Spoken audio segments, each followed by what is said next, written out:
Welcome to We Got Balls, real, raw, masculine sex talk with Chris Inman and Scott Cohn. Chris and Scott both work with men who want to leave their unwanted sexual struggles in the past. They are willing to do whatever it takes to help men get curious about what drives their compulsive sexual behavior. With that said, here we go.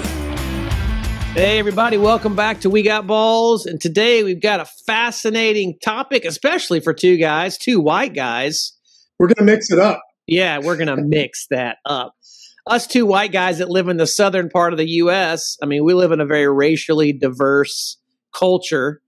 And we want to talk about the elephant in the room when it comes to sexual attraction. If you look at the top 30 on Pornhub's year in review top topics, Scott, there is a whole lot of interracial porn that people are interested in. Oh my gosh. I mean, let me just run through the data for you just off the top of Pornhub searches and what people are watching. So in terms of the top searches, the top 30 searches worldwide. So here's what we've got. Number 5, Penne, which is Filipino. Wait, pineapple porn? What are we talking about? What is Penne? Pinay, which is a term for Filipino. Oh, Filipino. Okay, so that's East Asian. Yeah, we'll go for that. Yeah. Number 6 would be Asian. Okay. Number 11 is Latina. Okay. Number 12 is Ebony, which is beautiful black woman. Exactly. Number 24 is Indian. And number 26 is black. So in those top 30 categories, you've got a dominant amount of search occurring in these categories of interracial ethnicity. In the United States, the number 3 searched for term is Ebony. The number 4 is Latina. Number 5, Asian. Number 9, BBC. Wait. Say that one more time. 3, 4, and 5. 3, 4, and 5. All interracial categories. Number 9 would be BBC, which is big black cock. So people looking at big black penises. And number 13 would be black. So again, the amount of search going on both worldwide and in the United States in particular regarding kind of multiracial ethnic individuals in the pornography is exceptionally high. Well, and let's not, if you go to places like Pornhub, and at least in my memory, there are whole channels for interracial porn, especially with black guys and white girls, or massage, or white guys and black girls, or we talked about cuckolding in a previous episode. That's a big thing with cuckolding, is to have a more powerful or more masculine and sometimes of a different race man having sex with someone's partner. And so that's kind of the shame arousal dynamic around that. So there's a whole lot in the, as we say down here in on the Gulf Coast, there's a whole lot in the gumbo in this topic. And it doesn't matter which side of the menu you're ordering from. So it's the same in gay search. So number 3 term in gay search is Penne. Number 5 is black. Number 7 is Asian. Number 8, Japanese, which I think has a lot to do with anime, not necessarily looking for Japanese people, but number 10 is BBC in that category as well. So this is popular whether you're a guy attracted to women or a guy attracted to other guys. This is one of those categories where it taps into a lot of dynamics. So what are they? Let's talk about that. So we talk about visual cued sexual interests, breasts, butts, feet, penises. Obviously, big black cock is one of those terms that taps into the visual cue of sexual interest by demonstrating men with big penises, black guys with big penises. Mm-hmm. So what is that tying into? Well, there's a number of things there besides the visual cued sexual interest. There's the kind of the social, if you want to call them social dynamics, or the psychological cues around this mythological belief that black men are well endowed compared to everybody else in the world. Okay, so pause on that real quick, because I think when we're talking about big black cock, I mean, we talked about in previous penis episodes that big penises are just they're desired by both men and many women.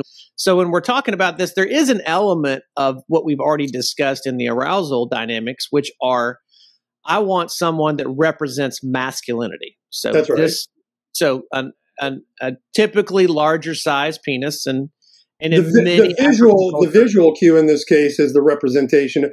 Like the big penis represents the size of the man's masculine. Like he's a big man, right? Yeah, and he's a different color, and we can't leave that out. Is that there is the differentiation of color and culture that makes when we're looking as humans, we have different needs. Security is one, but variety is a big human need. So when we want to have somebody different.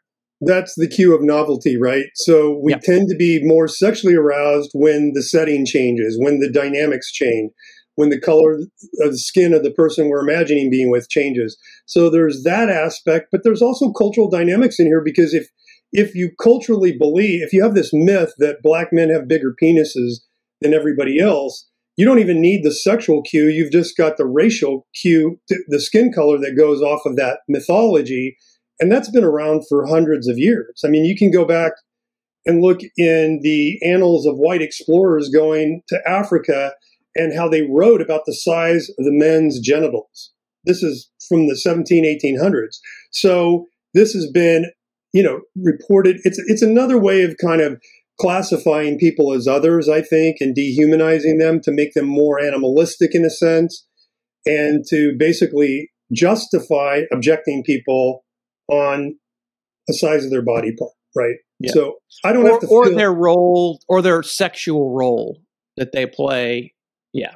The belief that, these people are more sexually free, or they're more sexual in their nature. And so therefore it's novel not only to connect with somebody like that, but I don't have to feel as guilty because they like having lots of sex. And so if I'm using them as an object, I'm not really hurting anybody, right?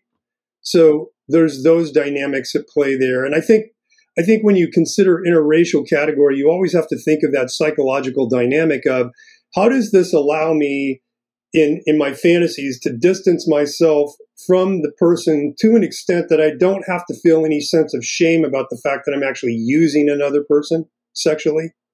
And I think it helps serve that purpose if I can kind of dehumanize you by seeing you as, well, you're a completely different race, or you're more subservient, or you have lower sexual standards or morals than I do. So right. I don't have to feel bad about using you.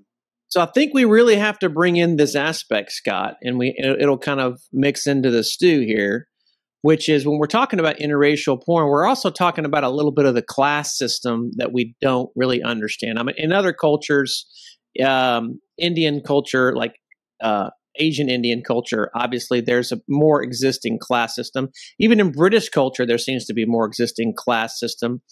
But the reality is humanity's always had a class system. And we have the haves and the have-nots. We have those who are able to hold power and have freedom and be able to influence, and those who do not. And race has always been a big part of that.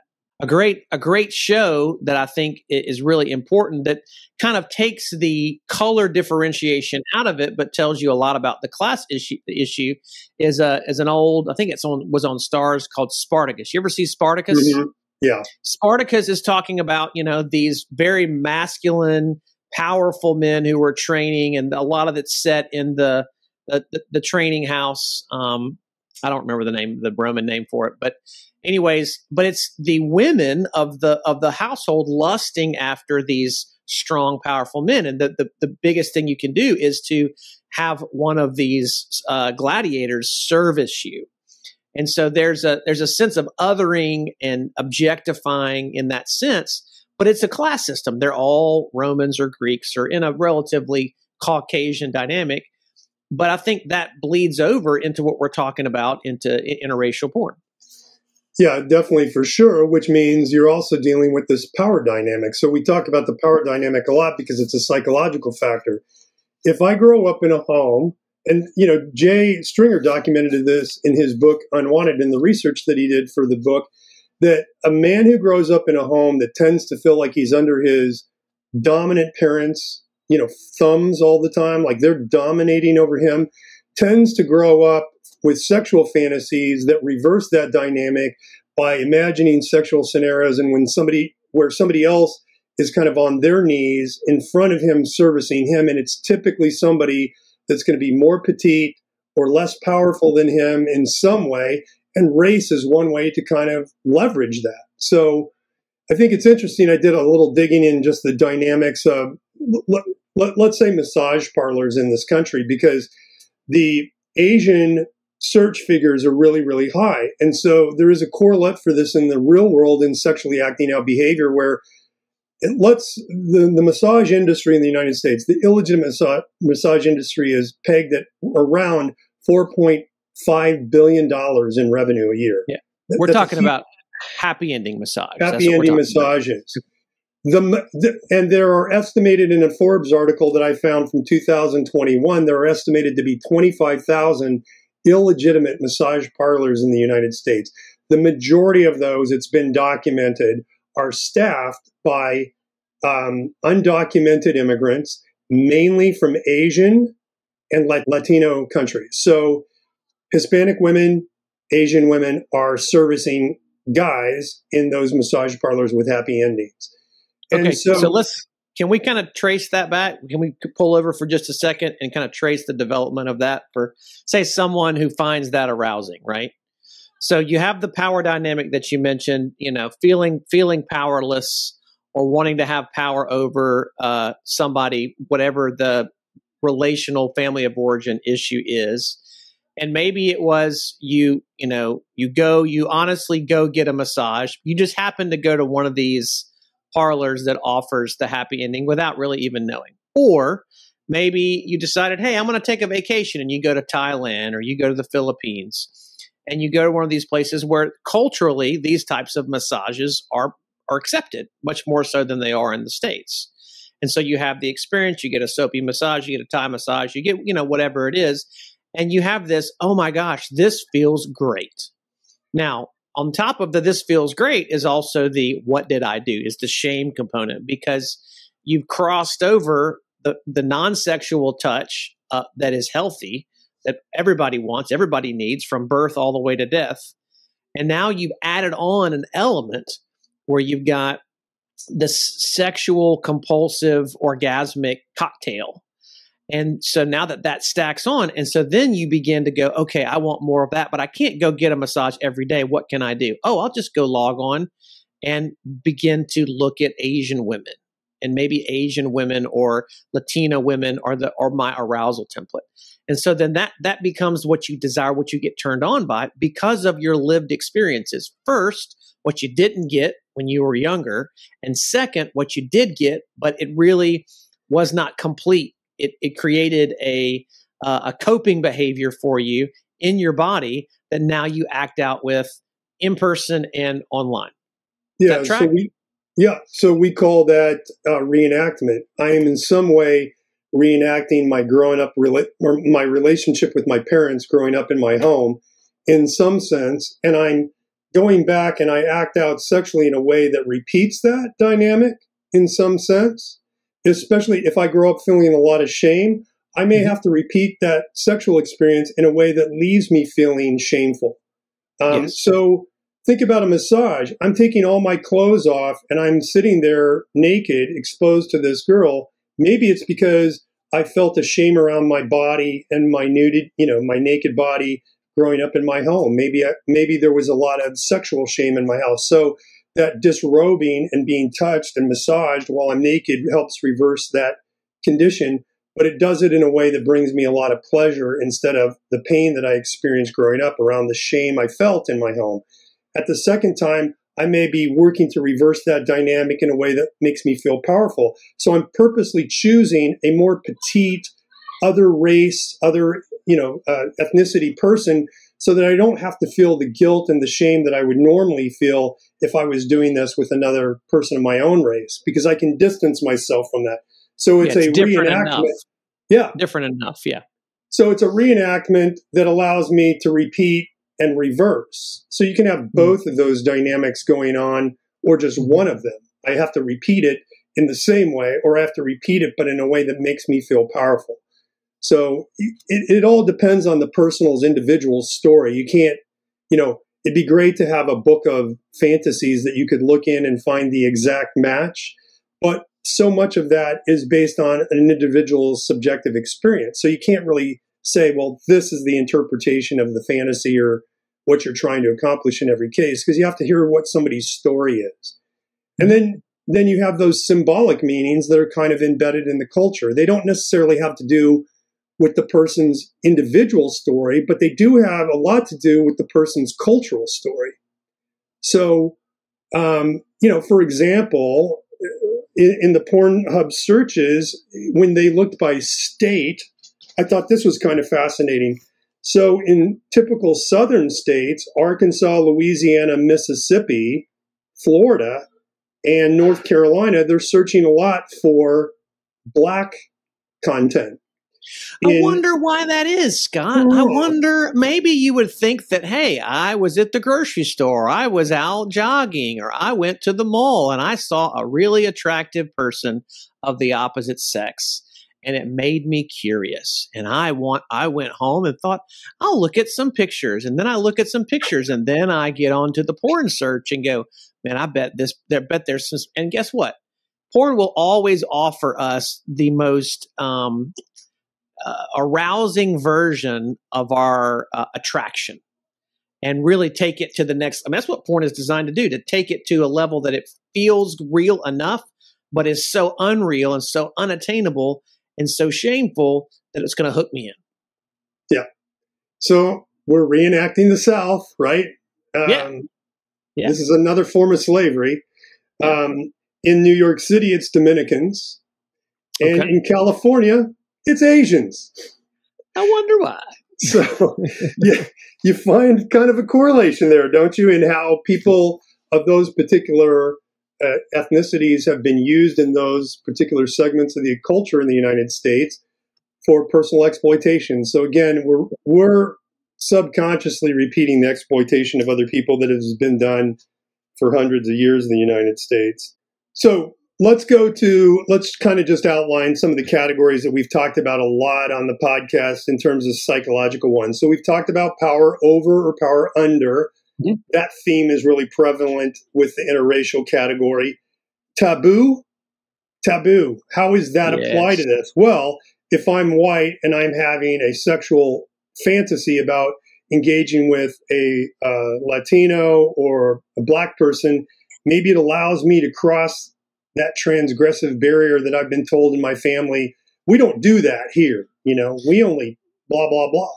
Well, Scott, I think we need to pull over again and just get some clarity on this piece, because I can't tell you how many girls that I knew growing up who had racist fathers, and they would bring Black guy after Black guy after Black guy home as a literal FU to their dad. Yeah. And I think there's a big piece of that is when we've been harmed by our families and their families don't acknowledge it. I'm going to go and move away from what is acceptable and normal in that family dynamic and begin to desire the things that would be offensive to them but are pleasurable to me. Well, yeah, so when you've kind of been ridden over by your dad all your life, how do you basically stick your middle finger up to your dad? You go to the very thing that your dad says he despises, and you love that. Yeah. And you want that. And that's I think more than love it, you want it. You want to be able to say, hey, screw you, Dad, and I'm going to make this part of my identity and who I am, because frankly, we didn't get a healthy, connected, and even accepting identity from a lot of our fathers and mothers. And so we create who will be accepting to me. And there's the flip side of the taboo-ness is there's a ton of people of different races who would love to be in a relationship or cared for by someone who's Caucasian. So let's call it what it is. Caucasians, especially in the Western culture, have the power and they have the money and they have the opportunity. And so if you get in a relationship with them, I mean, this is probably most explicit in like the mail order bride dynamic, right? Yeah. So you go to the Philippines and get a mail order bride, or Thailand or whatever.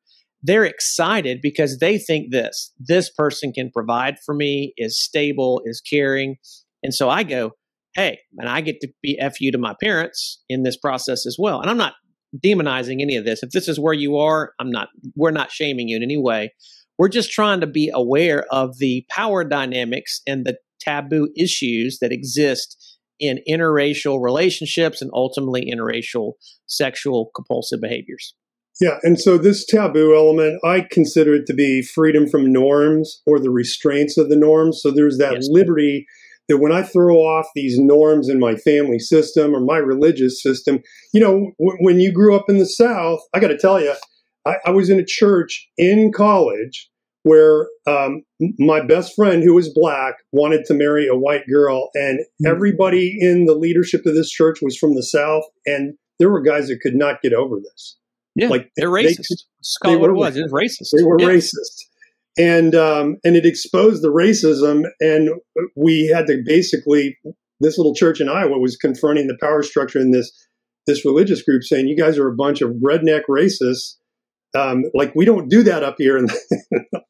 Yeah. So, and let me say this: just because you have a desire for someone of a different ethnicity doesn't make you racist or not racist. I use that word too flippantly. Everybody's racist on some level. The question is, will you see someone else as a human being and care for them as they deserve, or will you use them and belittle them and try to control them based upon your fear, shame, or whatever's going on? Yeah, that's right. So I think there's also this aspect of, we talked about reenact, repetition, reverse, but there's also re-identify. Maybe I don't like the identity of being a racist that my dad wants me to be taking on. And so this is what allows me to kind of re-identify myself as a person and, have a different identity. The other way that I've seen this show up, particularly with guys that I've dealt with that struggle with same-sex attraction, is if they grew up in, let's say, a particular racial culture, Black, Latino, whatever, Asian culture, and they felt really ostracized in the culture, but accepted by other guys, white guys in particular, that might tap into their arousal template in terms of who they imagine acting out with, because they've always been accepted by white guys who view them as novel or want to enjoy connecting with them because of their perceived greater masculinity, and yet felt rejected by their own, folks in their own ethnicity or race. So again, there's a reversal dynamic at play there. I think the thing in this category is if this is a dynamic that plays a role in the kind of pornography that you watch or the way that you sought partners to act out with, I would ask you to be maybe curious about, when did this enter into your life? What are the family dynamics that are at play in my own story that may be at play in how I'm trying to reverse the harm that's occurred to me in my family system? And how does connecting with somebody from an interracial background help me find that sense of arousal and acceptance and belonging that I'm looking for in sexually acting out? Because if you think about, again, what is sex? It's this desire to connect. It's this desire to belong, to be seen, to be soothed, to be welcomed. And maybe I don't feel welcome among, my people, black people, white people, whatever. And maybe I do over here. Well, and I think as well, Scott, this is the most human of the arousal template discussions. And I think when we talk about humanity, ultimately we're looking for what you just said: connection, belonging, security, novelty there's nothing wrong with some novelty in life, but what we're moving into is, rather than seeing these other people as people and as individuals who have their own stories and their own issues and their own struggles in life, we end up commodifying people. And we do this across the spectrum of porn, whether you're white, black, male, female, old, young. It's all these arousal templates are commodifications of things that we're trying to soothe in our childhood pain. But in this particularly, we really are. We've talked more in this episode, Scott, about relationships. I think we've talked about it in any other podcast episode that we've done, because this bleeds so easily over into just everyday life. I live with people who are different than me. I am turned on by people who are different than me. I need to make sense of what it means to be a human being in my skin, in my body, with my story, with all these other dynamics. And it's so easy for people to just simply take the other, and you used that word earlier, I think it's very helpful, the other, and want to be in a place where I'm consuming the other. And so when you're in this spot of really being turned on by someone who's a different race than you or a different class than you, whatever that may be, the invitation is to just look at the human experience in your day-to-day and even in your childhood so that you can begin to get curious and really compassionate. I think of all the topics that we've covered, Scott, this is the one that needs the most compassion. We really have to dig into, okay, where do I not feel loved? Where do I feel like this version of love is going to create some safety and security and purpose in my life? And that really, it's like you have to sit with that. This particular arousal template dynamic is personal for me, Scott. And I think when we start taking people and removing them from the human dynamic, the connective caring dynamic, it's really easy to commodify and objectify and use and hurt.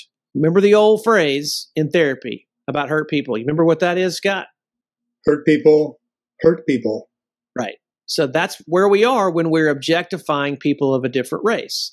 We're taking the pain that was given to us, probably by our parents, maybe by a sexual abuser, maybe by a church, maybe by a number of different things, and we're transmitting that to someone else. Maybe it's just virtual, and yeah, what's wrong with that?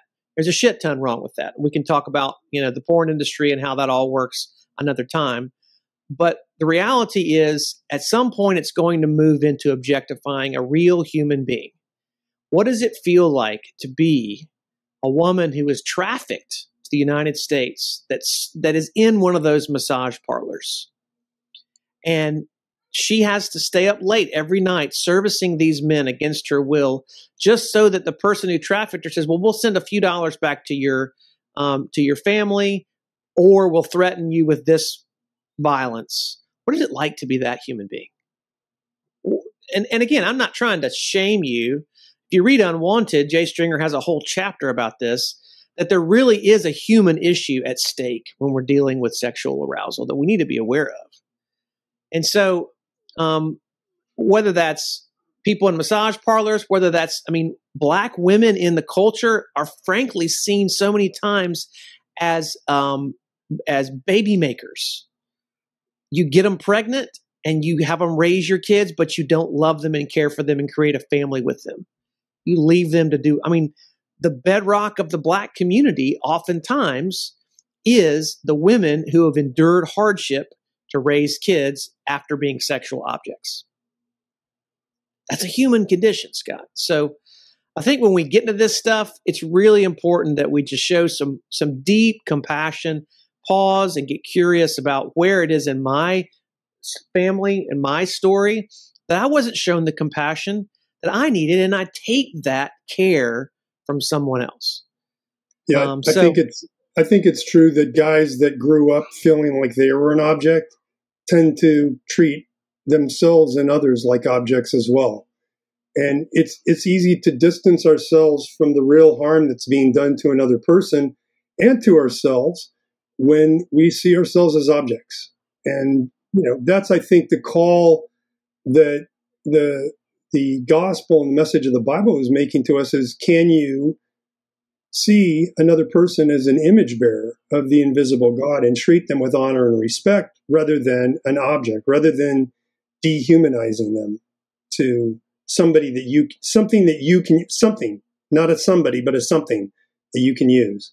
So, well, and Scott, I'm just going to say this. I had this thought yesterday, so I'm just going to speak it out loud. If you can't value all life, you don't value any life. And all life includes people who are lesser than in difficult circumstances. And we like in the conservative world like to talk about abortion as being pro-life. That's just it's going to piss people off when I say things, and I'm probably going to get canceled. It's bullshit. because life starts at birth and ends at death, and every bit of life in between matters. And we want to care for the unborn. We want to care for the people who are conceiving. We want to care for the people who are struggling, for the poor, for the people who are lesser than, for the people who are being objectified, for the people who have been wounded and hurt, for the people who are trying to use their power to wound others. Everybody needs care. Everybody needs care if they're alive. So whether you want to put this in a religious box or not, I don't care. But I follow the guy who said, I came that you may have life and you may have it abundantly. And I think that means far more than just following a doctrine and sitting and aligning yourself with a group. It means the human condition continues, and we want to continue to love as we all deserve to be loved. So we got a little preachy there at the end. It happens. We get real passionate about this stuff. So if you feel offended, just come back next time. We'll bring it back down to the. Yeah, we'll get back to the locker room talk. But this was a hard episode for me. I don't know if it was for you, Scott. It was a hard one because there's a lot of weight there. There's a lot of meaning in these ideas, and I mean, I've had my own dabbling with this in the past and try to figure out what that means, and sort of through some of it. Some of it I haven't. I have 9 grandchildren, and 3 of them are interracial. So I care about those little girls, right? Yeah. So we want to be with one another and care for one another. And guess what? We don't have all the answers. We're not trying to have all the answers, but we want to invite you to move out of a search for getting things right and into the discourse of telling the story of your life, so that you can feel kindness and curiosity in your body. So if we can help you with that, reach out to us. We've been talking to people this week who've reached out to us and are excited to begin the healing journey. And we want to offer that to you as well. So hope you keep listening and come back for another episode of We Got Balls. And you do too. Take care, everybody. Don't forget to subscribe for more episodes. You can connect with Chris at pornfreemasculinity.com and with Scott at successfulmen.com.